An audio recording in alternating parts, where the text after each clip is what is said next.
there's a couple of blocks I've got here. Number one is emotional. So when I go through the paper clutter, I find it really, really hard. I kind of relive emotions that from the stuff coming out. So failed business ideas, or that happened, or that's a memory. There's a ticket from that you went to see with your ex-boyfriend or whatever, or there's a card, or here's a report from one of your children. It just makes me relive, and I find it incredibly painful and draining. So I'm often in tears when I go through paperwork, and I think a lot of ADHDers find it difficult in that way, because you kind of relive those emotions, and that's really overwhelming. It makes you stop and makes you think, I can't face it today, I don't have the capacity. But then ironically, you're reducing your capacity by not facing it, so you're in a bit of a vicious cycle. And then the second block is, okay, I really want to sort this. Okay, so here's a box of stuff, can't fit in my kitchen cupboards because I moved to a slightly smaller kitchen. What do I do with it? And it's the executive dysfunction of all of those choices. It's like, well, I could recycle them. Okay, so when does that go? Or okay, that won't fit in then, they're not coming for 2 weeks. It's just these kind of blocks to a million different possibilities as to what to do with these Tupperware boxes. Where do they go? Should have put them in that end of the cupboard, should have put them in this drawer here. What if this happens?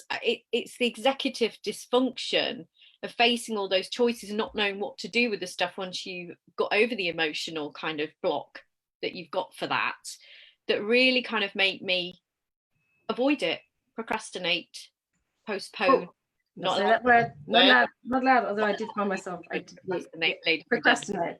Because just the way you explained it there, Michelle, it just shows you, though, it's not just you procrastinating. It's not you being lazy or just can't be bothered.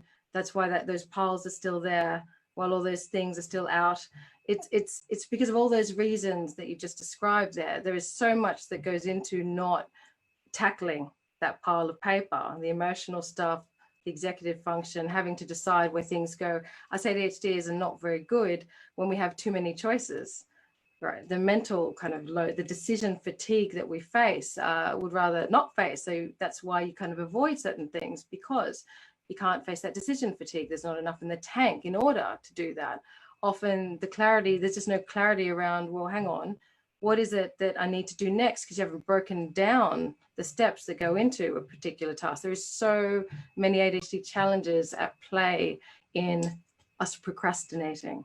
So it's really important to be able to break it down, because there usually is, sometimes there's a big decision there or multiple decisions. It could be, as you said, there are too many choices.